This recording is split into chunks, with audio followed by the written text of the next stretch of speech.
भारत को वीरों की भूमि कहा जाता है, ऐसे ही एक महान शहीद जिसका नाम भगत सिंह है। यह तो पता नहीं कि इस पवित्र भूमि पे कितने वीर हुए हैं और आगे भविष्य में कितने होंगे, परंतु भगत सिंह जैसा ना पहले कोई हुआ है और ना कभी भविष्य में होगा। फिर भी हर किसी के लिए एक प्रेरणा बनाई हुई है। बिना कोई गुलामी के और पूरी गरीबी के साथ जीवन जीते थे। देशभक्त की आज भी एक जीती जागती मिसाल है।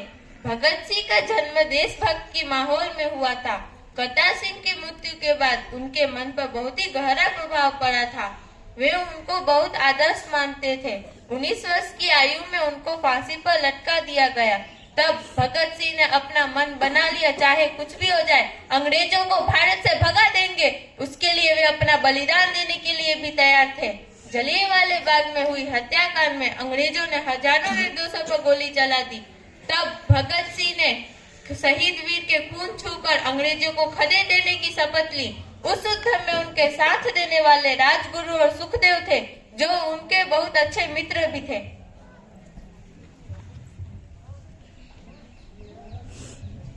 જય હિન્દ। હું સુખદેવ થાપર, હું ત્રીજો ક્રાંતિકારી હતો, જેમને 23મી માર્ચ 1931ના રોજ ભગતસિંહ અને રાજગુરુ સાથે ફાંસી આપવામાં આવી હતી। મારો જન્મ પંજાબના લુધિયાણામાં થયો હતો। હું નાની ઉંમરમાં હિન્દુસ્તાન સોશિયલિસ્ટ રિપબ્લિક એસોસિએશનનો સભ્ય બન્યો હતો અને હું નેશનલ કોલેજમાં પણ ભણાવ્યું અને દેશના યુવાનોને આઝાદીની લડત માટે તૈયાર કરાવ્યા। હું ભગતસિંહ સાથે જૈન સોન્ડર્સની હત્યા કરવા માટે જાણીતો છું। ભગતસિંહ અને રાજગુરુ સાથે મારો હુસેનીવાલામાં અંતિમ સંસ્કાર કરવામાં આવ્યો। આજે હુસેનીવાલામાં એક પ્રમુખ શહીદ સ્મારક છે અને દર 23મી માર્ચ શહીદ મેળો મનાવવામાં આવે છે।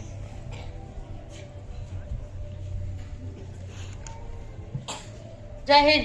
भारत की आजादी दिलाने में कई समूह, संगठनों, राजवंशों और लोगों के द्वारा आंदोलन चलाए, जिन्होंने अपनी अपनी विचारधारा के आधार पर आंदोलन चलाए। कुछ ने अहिंसा का मार्ग अपनाया तो कुछ ने हिंसा का। जो अहिंसा का मार्ग अपनाते थे उन्हें उदारवादी और हिंसा का मार्ग अपनाते थे उन्हें उग्रवादी कहलाए। मैं श्रीराम हरि राजगुरु, मेरा यह मानना था केवल हिंसा के जरिए ही अंग्रेजों को भगाया जा सकता है। मेरा जन्म 24 अगस्त 1908 में महाराष्ट्र में हुआ था। मैं एक क्रांतिकारी था। मैंने जॉन सॉन्डर्स की हत्या करने में भगत सिंह और सुखदेव का पूरा साथ निभाया। इसलिए मुझे 23 मार्च 1931 में लाहौर की सेंट्रल जेल में फांसी दे दी गई। सिर्फ हम ही नहीं, हमारे अलावा भी भारतीय सेनानियां हैं जिन्होंने अपने प्राणों की आहुति दे दी और उनकी गौरव गाथा गुमनाम रही। तो आइए हम ऐसे ही भारतीय सेनानियों के बारे में जाने, जो अपनी जीवन के शुरुआत यानी 20 वर्ष की कम आयु में ही भारत देश के लिए शहीद हो गए।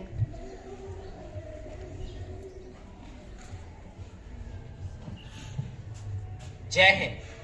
I was born in Munsiganj district, now in Bangladesh.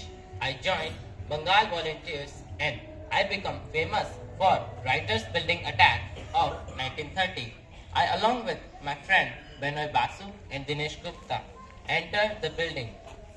I shot police colonel who was famous for torturing prisoners in the jail. After killing colonel, a gun battle followed and we were outnumbered.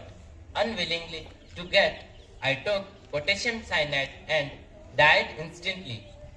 Dalhousie Square was renamed as BBD Bagh to honor Benoy Basu, Badal Gupta and Dinesh Gupta.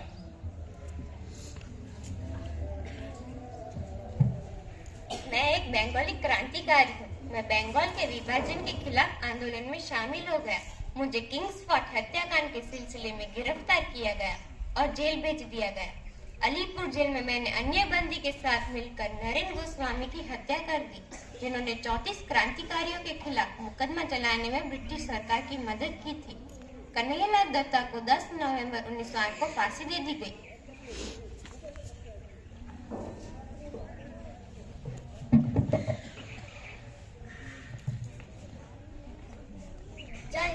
હું ખુદીરામ બોઝ। મારો જન્મ પશ્ચિમ બંગાળમાં પશ્ચિમ મેદીપુર જિલ્લામાં થયો હતો। હું એક યુવા ક્રાંતિકારીમાંથી એક હતો અને મારા 16 વર્ષની ઉંમરે મેં સરકારી અધિકારીઓને નિશાન બનાવતા પોલીસ સ્ટેશનની પાસે બોમ્બ પ્લાન્ટ કર્યો। મારા પર મુજફ્ફર હત્યાનો પણ આરોપ હતો, જેમાં મેં ટીમને નિશાન બનાવ્યો હતો. ત્યારબાદ હું પકડાઈ ગઈ અને ટ્રાયલ પછી 11મી ઓગસ્ટ 1908માં મને રોજ ફાંસી આપવામાં આવી. મારા મૃત્યુ સમયે મારી માત્ર 18 વર્ષની ઉંમર હતી.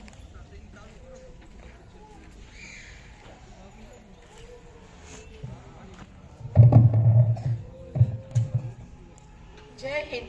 I was born in Munsigar district, now in Bangladesh, and during my college life, I joined the Bengal Volunteers organized by Subhash Chandra Bose.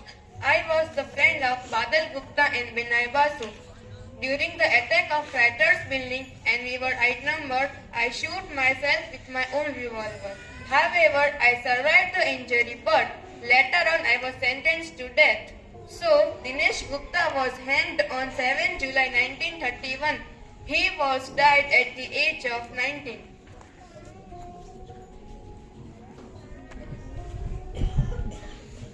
जय Hind.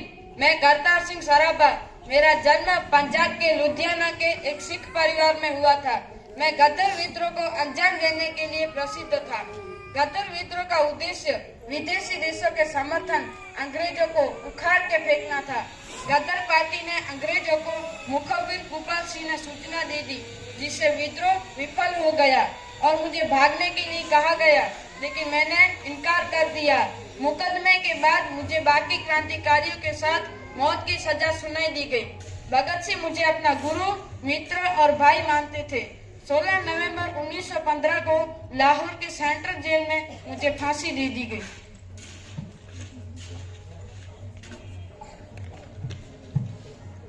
Jai Hind. I was a Sindhi and born in Sukur now in Pakistan. I joined Gandhiji's Quit India movement and was involved in raids and the burning of vehicles belonging to the British government. Me and my friends tried to derail the trains by removing the fish plant. Me and my friends lacked the necessary tools, so we used a rope to loose the fixing. I was caught and tortured, but I didn't reveal the name of my friends. So Hemu Kalani was put on trial and was hanged on 21st January 1943, about 19 years. A statue of Hemu Kalani is located in Parliament in India.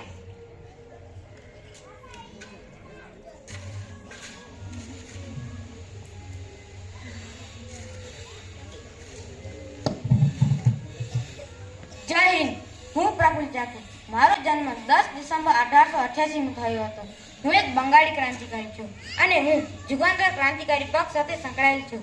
મેં ખુદીરામ બોઝ સાથે મળીને મુઝફ્ફરપુર કિલિંગને અંજામ આપ્યો હતો।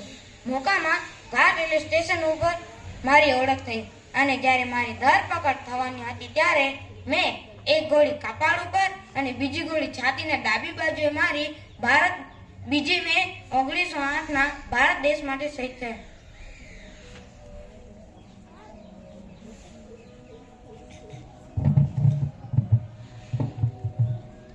Jai Hind. Myself Basant Kumar Biswas. I was born on 6 February 1895. I am also member of Jugantar and I carried out bombing at Viceroy's Parade on 23rd December 1912 disguised as a woman. Viceroy suffered major injuries and his Mehart was killed. I escaped from the site and later I was caught in Nadia. After trial, I was sentenced to life imprisonment, but British authority wanted to death penalty. Another trial started at Ambala and records were tampered and I was hanged on 11th May 1915 at Ambala Central Jail in Punjab. Inkilab Zindabad! Inkilab Zindabad!